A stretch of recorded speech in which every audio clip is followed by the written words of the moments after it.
Hey guys, it's Lego Boys E3. Today I'm going to show you how to set up a Shengshou Kilominx.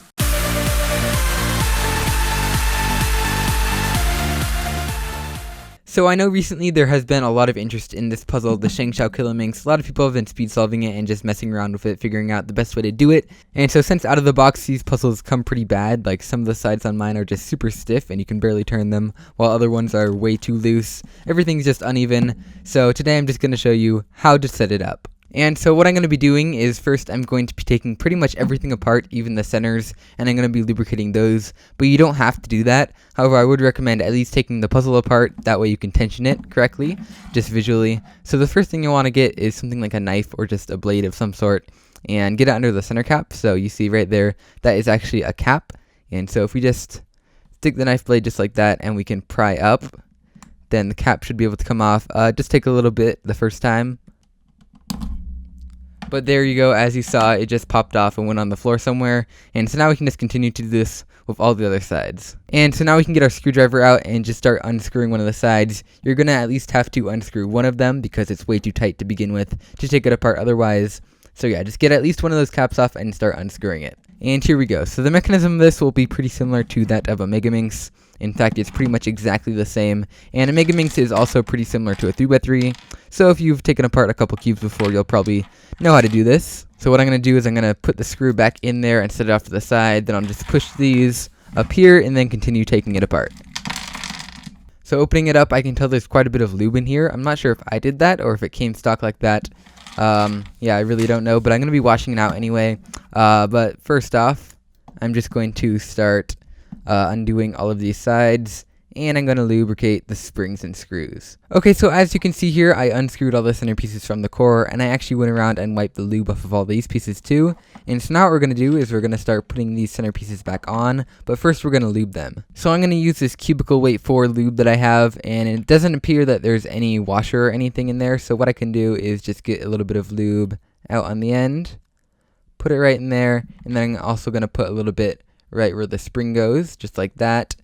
Then I'll put the screw and spring in here the correct way, and then start screwing it onto the core. And if I want, I can even put a little bit right in between where the piece touches the core.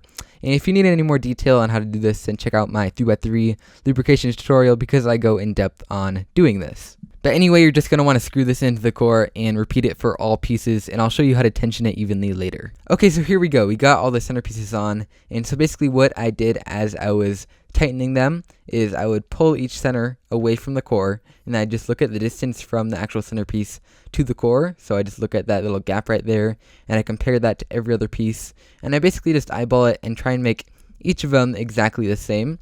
You can see they're all pretty similar, and that will mean that the tensions are equal, and even if it's not the perfect tension, you can go ahead and adjust it once it's assembled. But speaking of assembly, we're going to start assembling the puzzle now. So we're going to do this just like you would do a Megaminx, and so what we do first is we put in a single edge, and then another edge next to it, and then we start with a center. Let's just start with one that has white on it, and we put that in just like that, and then we get a third edge piece, and just put it in between those two centers again, and so it'll lock this corner into place. Now we find one of the corners that will go next to it.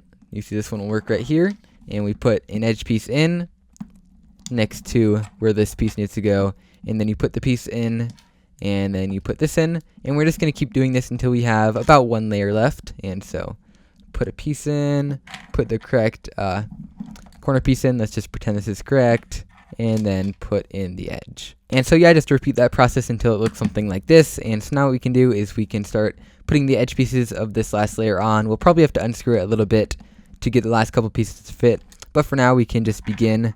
And so we'll put this piece on here, and so you just keep going around, put in an edge piece and put in a corner piece until you're all the way to here. And what I'm going to do is, I think it would be a little bit easier if we put the edge piece in first. So edge piece in before the last corner piece, and then what we can probably do is just fit it into here like this. If this does not work, which I don't think it's going to, we can loosen the side a little bit and then try and put it in, but let's just try this. No, so I'm going to do a certain number of rotations of loosening. So there's 1, and I'll do like 5 or something, and then I'll try that again. And there we go, you see it just snapped in, and now we can tighten it back 5 back in. 1, 2, 3, 4, 5. And now we can try out the turning of it. It still seems pretty smooth, still seems like it has quite a bit of lube in it, but I'm going to put some lubrical silk because it's kind of slow. So of course you can do this before assembling the puzzle completely, but I find this easy enough to do, to just put a couple of drops of lubrical silk in between the pieces. And you see now it turns quite a bit better. All the sides are completely even in tensions, which is not at all like how it was when I got it. And if we just break in the lube a little bit like this, it'll start to turn quite a bit better. And so here we go. Here we basically have the finished Kilominx. And so what we can do is we can go around and turn all the sides, make sure they're all even. If there's one that's a little bit too tight, then what we can do is we can loosen that. And eventually you'll want to put all the caps back on, but it doesn't really matter for now. But I'd say this is ready for speed cubing. So let's try it.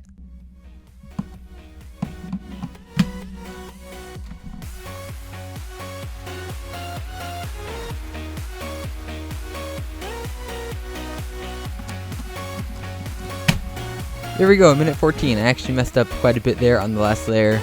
But yeah, is that okay? I mean, people can do it in like 20-30 seconds sometimes. But yeah, that was pretty good for me, having never timed myself before.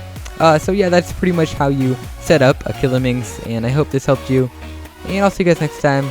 Bye!